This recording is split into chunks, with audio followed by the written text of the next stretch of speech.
Sa isang malayong lugar sa Kabisayaan, merong ginanap na kapistahan. Kaya nagpalaro yung mayor dito ngayon. Ang tema ng palaro, patigasan ng ari. Ang siyang mananalo sa palaro ay siyang mapapangasawa ng kanyang nag-iisang anak na napakagandang dalaga. Kaya lahat ng tao dun sa lugar na yun nanood. Kasi first time lang nilang makakapanood ng mga ganong palaro. Ngayon, ang makakalahok sa palaro, taga Luzon, Visayas, Mindanao. Nung tinawag ng MC yung unang kalahok, umakyat yung taga Luzon.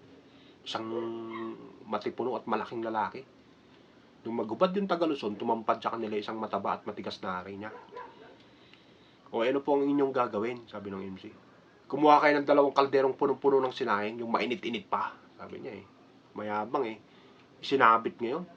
Hindi malang natinag yung hari niyang matigas. Palakpakan yung mga tao. Sigawan. Panalo na yan! Gumagano yung mga tao. Ngayon, nung tinawag yung pangalawang kalahok, umakyat naman yung taga Mindanao. Isang matipuno at malaking lalaki din. Nung nagubad yung taga Mindanao, tumambad sa kanila isang malaki at mahabang ari niya na matigas.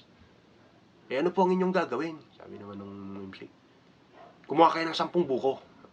Isinabit ngayon yung 10 buko. Hindi man natinag yung ari niya. Standing ovation, grabe. Pati yung mayor ng patayo. Maganda ka na anak, sabi niya. Ito na yata yung mananalo.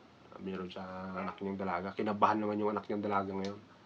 Tawagin nyo na nga yung pangatlong kalahok. Kanya itong mayari na yan, sabi ng mayor eh. Tinawag ngayon yung pangatlong kalahok, yung Bisaya. Nakita nila ngayon yung Bisaya. Patpatin lang, tsaka maliit na tao lang.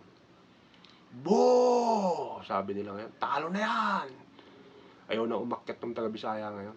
Ginawa nila, binuhat nila, dinala nila sa stage. Ayaw na rin magubad kasi nahihiyang-hiya na. Hinubaran nilang pilit ngayon. Tumambad sa kanila isang mahaba at payat na ari. Ay, anong yung gagawin? Sabi ng MC. Kumuha din kayo ng 10 buko. Nako, sabi ng taga Mindanao, ginaya mo pa ako, hindi ka rin lang mananalo. Ay, manood ka muna, sabi ng taga Bisaya eh. Pagbigay sa kanya ng 10 buko. Pinagbibiyak niya ngayon, gamit yung ari niya. Napatayo yung mayor ngayon. Grabe ha, sabi niya. Standing ovation ulit. Ang malupit dito, pinagkukudkod niya yung mga buko, gamit yung ari niya.